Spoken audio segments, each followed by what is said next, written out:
folks, some of you right here, who have a passion, you might even say an addiction, for RV campers. You know what I'm talking about. You see them on the road. They're as big as Dolly Parton's touring band. Pulling a Honda Pilot, 5 bicycles, a kayak, a rubber tube, and a dog or two maybe inside.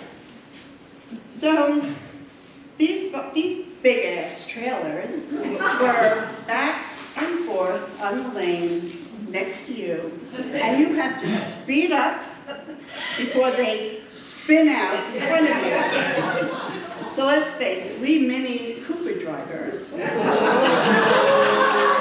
hate all things big on the road. But like I said, I totally respect you and your choices. No judgment here. Namaste.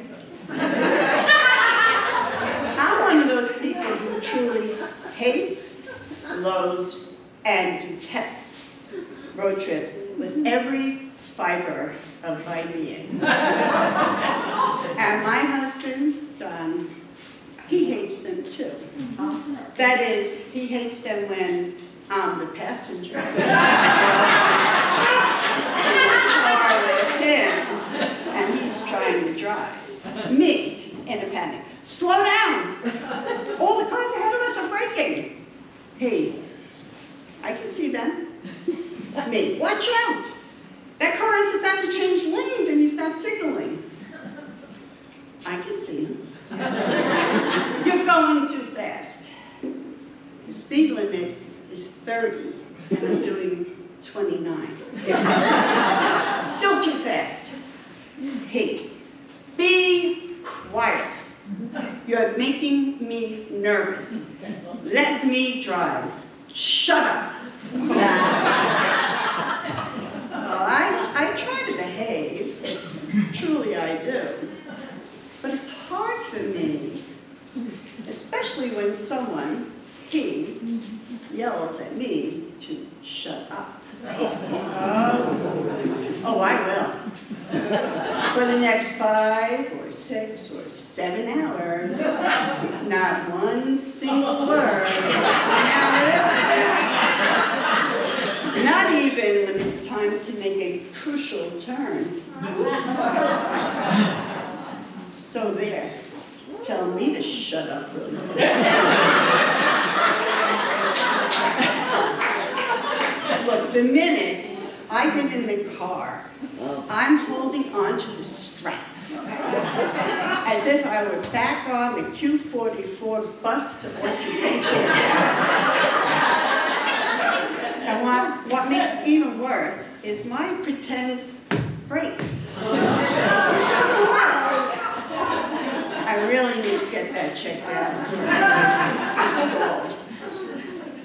I hardly ever play the radio so that I can listen to every little noise that the car makes. And at the slightest little change in noise, I perk up like a dog that hears its owner putting the key in the lock.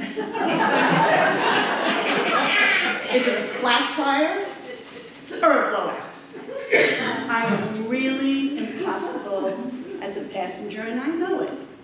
Like I said, I try to behave. I really do. But it's so hard. I thought of a solution, but sorry. I just don't feel comfortable.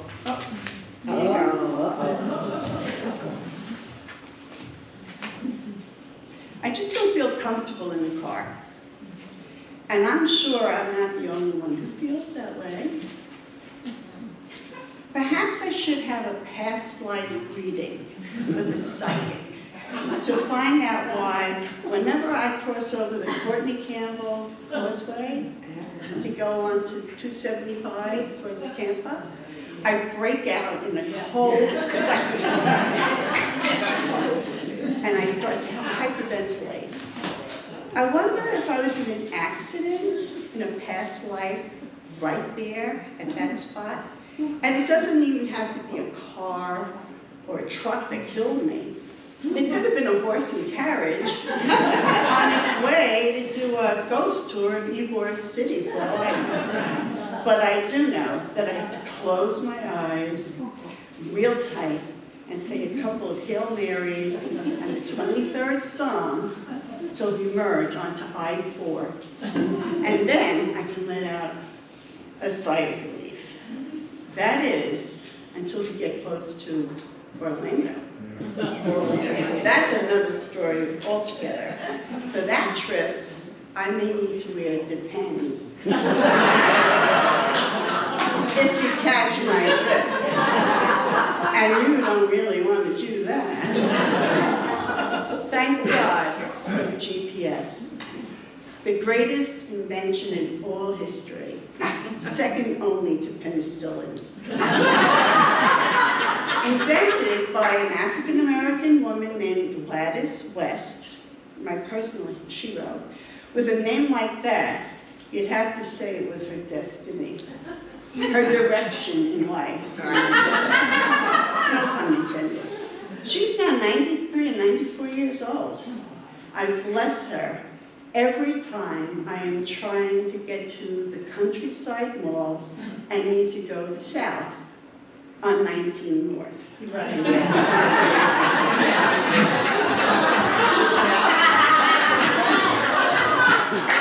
That's another thing. Actually, for me, going to the Countryside Mall is enough of a road trip. I've been living here in Clearwater for 9 years, and I still need my GPS to go from my house to Bill Smith. A half a mile away. What genius decided to call it Highway 19N, as in north? It's 19N even when you're going south. Shouldn't it become 19S? These are the kinds of things that drive me crazy and make me drive around in circles. I thought of a solution once, and it was very helpful.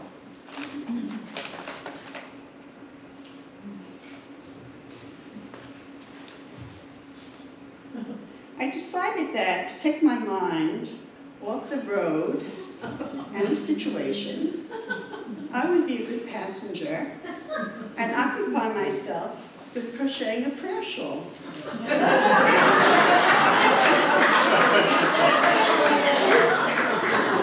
That seemed like a good idea. You know, it can be very zen to crochet good thoughts and prayers into a shawl to give to someone, you know, who could use a little comfort, a kind of a hug. That was all fine and good until we got stuck in some traffic near Disney World. And as I started to get more and more agitated, anxious, I realized that I was cursing and carrying on so much that no longer was I crocheting good thoughts and prayers into the shawl. It had become a curse shawl. And I had to put it away. You know what? To be perfectly honest, I really am very jealous of all you roadies. Traveling cross country to see the hot air balloons in Albuquerque, or the Rocky Mountains of Colorado, or the Grand Canyon, hell, all the national parks. I wish I could just sit back and enjoy the view, and I know, as sure as I'm standing here, that my husband wants that more than anyone. But I will say this, though. The very best part of a road trip for me is a stop at McDonald's for a double cheeseburger, a small fries, and a frozen mocha frappe. And the bathroom break.